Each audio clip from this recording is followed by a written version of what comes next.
Again, the UCC only provides private law rules. These rules only apply to transactions between private parties, such as sales and secured transactions. UCC has no impact on some of our favorite three-lettered, four-lettered agencies, such as the SEC, CFTC, and FinCEN, which obviously are very popular here in the district.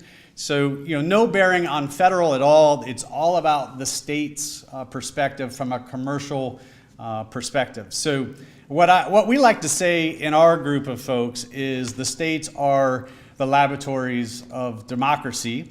And certainly you can see that happening right now, because with the UCC amendments, the 2022 amendments, it's happening state by state. It didn't happen all at once, and states are discovering why it's important, and it's very interesting to see how that works. So the UCC 2022 amendments cover a broad range of issues, but primary aim is to provide clear and efficient rules for transactions involving digital assets such as Bitcoins and NFTs. Amendments are needed because current UCC rules are highly problematic.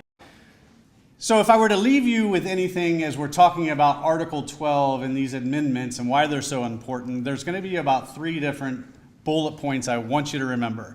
One is this phrase, controllable electronic records. That's the cornerstone of the whole Article 12 amendment. So an electronic record capable of being subject to control. If you're trying to perfect, you got to make sure you have control. Control equals the record, which gives the person power to avail substantially all the benefit, exclusive power to prevent others from doing so, and exclusive power to transfer the record, and the person can identify themselves as one of the control folks. So there's 2 other things here that I think we should highlight: innocent acquire status and the preferred method of perfection. That's at the core, the cornerstone of what UCC 12 is all about. You don't want to have a financial transaction with a digital asset and not be able to perfect it, right? So that's the thing that you want to remember, and you want to make sure there's nothing clouding it or encumbering it at the end of the day. You don't want to take a digital asset if it's got somebody else's third-party right to it. And that's basically all that's saying.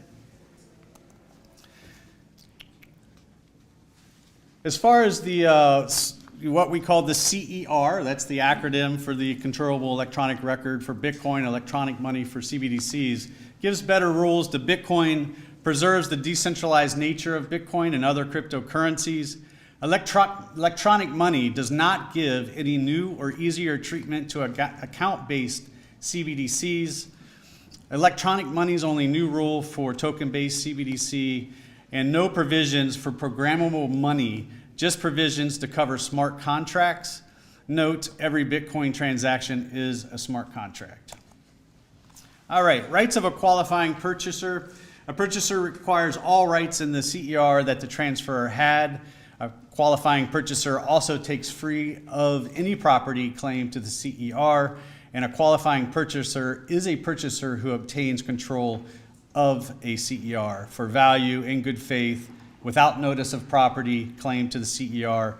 The filing and financing statement of itself is not notice of a property claim to the CER.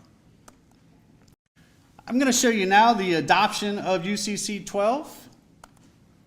And to date, we have 15. That's including the District of Columbia. We have another of others that are in progress. That's about 14 or 15. As I mentioned for the 3rd time, Virginia is the place for blockchain lovers, and we have passed I should say we have gotten it to the governor's desk. We're just waiting for him to sign our UCC bill. So we've got a number of other folks that are coming along, and it really is the most underrated piece of legislation, I think, right now going through our state legislatures. And we want to make sure that it's brought to bear, because we have to make sure that this stuff gets perfected. If we have digital assets and we can't give clarity to the transaction from a commercial perspective, it's all for naught.